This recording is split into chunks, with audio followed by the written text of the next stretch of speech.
Djokovic and Federer, his opponent today, were really boring and they were kind of rather pointless, and he'd do away with them altogether. Well, when he came up here a couple of days ago, I asked him if he stood by those words.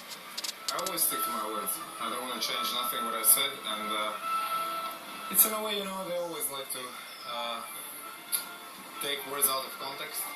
You know, what I said is that they're not boring as persons, because I cannot be there. I'm not being there in their private life. I don't know their interests, you know, and most of the guys, you know, you just know from course, from matches, so they're all more or less same to you, you know, after a while. But the thing is that the questions, what you guys ask us most of the time, you know, I mean, you win a match, how do you feel? You know, I feel great. You know, you lose a match, how do you feel? You know, it's these kind of questions, you know, and this kind of, for example, they asked me what I would do, you know, in a way to make it more interesting. You know, I wouldn't do any kind of long press conferences at all after the match. I would do more exclusive stuff. You know, let's say you have a longer, you know, interview, like just to have more sense of who a person is, you know, and just to get that, you know, with these short comments, you know, it's not for me. It's not interesting at all. No, sure. Well, just going on to all the things I've read about you over the years, you know, I've read so many articles of profiles of you saying that you're almost too. No, well, there are a lot. Over the radar. No, you're above it. Don't worry. Saying you're almost too intelligent to be a tennis player. That sometimes you get bored with the game. That your mind goes somewhere else. Is that true? That's not for me to say. My intelligence level is not for me to. I can work on it. I can always improve it. But we can do that. I think the point is that if you've got a very active mind and lots of interests outside tennis. I do see a lot of stuff. For example, if I play on a big court, I do see everything. I do see all the small movements of the crowd, you know, and I don't want to see it. You know, I'm working that it doesn't disturb you, you know, that when it happens, you know, it happens, and then it's just emotions, you know, and I want to keep those emotions in line, you know. So that's maybe a next step for me to become really, really good. I'll tell you what you don't want to do, play on court 6. Because being round here would do your head in. You've got the clarinetist at the moment. I played a lot in this kind of courts, trust me. The disco's coming on later on. I want to be more now in the center courts. Okay, one more thing that you can refute, and then we'll talk about tennis. Because whenever we read these things, we go, that sounds really cool. Did you really used to go to junior tennis matches in your father's helicopter?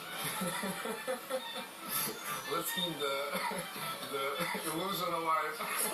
I will not answer this. You're not going to answer the question. I think we're going to take that as a yes. I can't imagine what your opponents must have thought of when this 15-year-old turned up with his bag and didn't get the bus. That's exactly a little bit wrong. Just to clear it up, I used to travel a lot with my former coach Niki Pilic, and he put a lot of basis in my, let's say, education in a way, you know. And we never flew business class. We only flew economy class. We always went to tournaments by car when it was close to Europe. Basically, I was playing the tournaments, the future level tournaments, only in Europe. Just because he liked to go with the car and I didn't mind, you know, so it wasn't nothing about it, you know. So that's just, in a way, it's a good story. It's a good story, and some of it is true, but some of it isn't. Where you are now, you know, into the last 16, probably against Federer, you know, as we're talking now, he's one set all. You've had a quarter-final here once, 2008? You played Djokovic, I think. Yeah. When you got to that quarter-final 6 years ago now, did you think, that's my big breakthrough, and then it hasn't quite happened? Is that something that you think about? At that moment, I didn't think at all. You know, whatever happened, it just came, and I didn't put a lot of thought in it. Now, with a clear mind, I understand everything was happening. You know, I feel every emotion, you know, that's why I enjoy it so much right now, because I feel nervous, I like it, you know, I feel the winning enjoyment, I like it, you know, I try to understand and feel every emotion to the fullest right now, because is the implication of that perhaps 5 or 6 years ago you didn't? 5 or 6 years ago, you know, I played quarterfinals. I thought that now I'm the next big thing. You know, I'm gonna play quarters, next tournament, semis again. You know, the results are gonna come without really life put me in a situation where I had to be in a, not life, but I put myself in a situation that I'm ranked 150 in the world. I'm asking for a challenger wildcard in major. They don't give it to me. I have to play challenger quali in the middle of nowhere.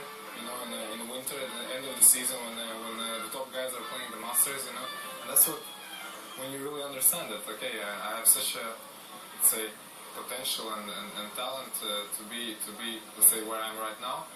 But at that moment, I just needed to change something, you know, and let's say 5-6 years ago, I didn't think about it at all. If you want an interesting question, let me ask you an interesting question, because we have this great debate about British tennis at the moment, about do we need to go into the inner city areas and get kids who don't have very much, and is that where we're going to find the next Andy Murrays? You know, do we need to actually change the social demographic of tennis in Britain? As somebody who comes from a very privileged background, but what you're just saying just there is that actually it's the person inside, it's the pride of the individual that actually drives you on. Because you could, 18 months or so ago, or when your ranking was dropping, you could have said, I don't actually need this anymore, do I? But something inside you said, no, I want to carry on. Okay, well, I have my opinion about this and about the big federations and about smaller countries. Let's say I'm coming from a smaller country, and people like to say that I'm in a way spoiled, in a way arrogant, you know, like I'm coming from a wealthier family, you know, but I wouldn't have any other possibility to play tennis otherwise. You know, I don't have, throughout these years, I never got €1 from my government, not €1 from my federation. Everything had to come out from my basically my parents' money, you know. And in a way, I envy people from big federations, from Canadian Tennis Federation, from English and from USA, French. You know, even now, you know, they're playing and they have all the they have coach paid for, they have physio paid for, you know, so they don't have any expenses. Still, you know, I earn enough money, but just to cover my expenses. At the end of the day, you know, people think that I earn a lot on the paper, but I don't, because I have a coach, I have physio, and all the stuff surrounding it, you know. So I really hope that for English with all their money and all their power, they can find more players, because it's a little bit shocking in a way for me. I simply cannot understand it.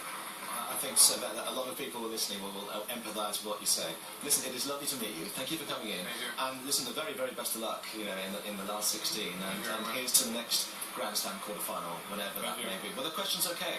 Yes. Sure. Very nice. Okay, good. That's really important. All right. Great to meet you. Thank you very much. Cool. Ernest Gulbis, really interesting guy, and actually if you look at the draws in the girls and the boys singles here at Roland Garros this year, not many British players, just a couple of girls playing, and I'm sure Ernest will have a